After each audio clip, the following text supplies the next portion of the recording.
দর্শক সকলকে আমন্ত্রণ জানাচ্ছি বিবিআর নিউজের নিয়মিত আয়োজন নির্বাচনী ভাবনায়।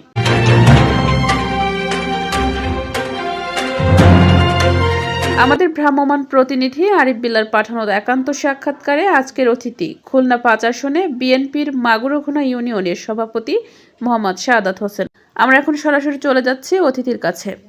মানুষ দীর্ঘ ১৬-১৭ বছর ভোট কেন্দ্রে যে মানুষের পছন্দের পাত্রে ভোট দিতে না পেরে মানুষের ভিতরে যে ক্ষুব্ধ বা ক্ষোভ ছিল সেটা এখন মানুষ জাতীয় সংসদ নির্বাচনে ভোট দিতে পারবে।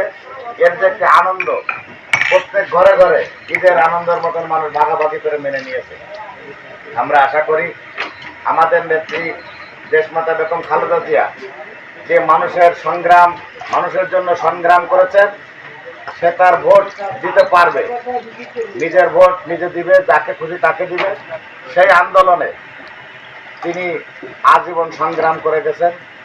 তারই ফলশ্রুতি হিসাবে আজকের এই ত্রয়োদশ জাতীয় সংসদ নির্বাচনে মানুষ তার পছন্দের মার্কায় ভোট দিবে এবং আমরা আশা করি দেশনায়ক তারেক রহমান এবং আমাদের মার্কা ধানের শীষ আগামী নির্বাচন অল্প কয়েকদিন বাকি আছে। এই নির্বাচনে অবশ্যই বিপুল ভোটের ব্যবধানে বিজয়ী হবেন। সকলের আগে সর্বশেষ সংবাদ জানতে বিবিআর নিউজের ফেসবুক পেজ ফলো করুন, লাইক করুন, কমেন্ট করুন এবং শেয়ার করে সাথে থাকুন। ততক্ষণে সুস্থ থাকুন, ভালো থাকুন। আল্লাহ হাফেজ।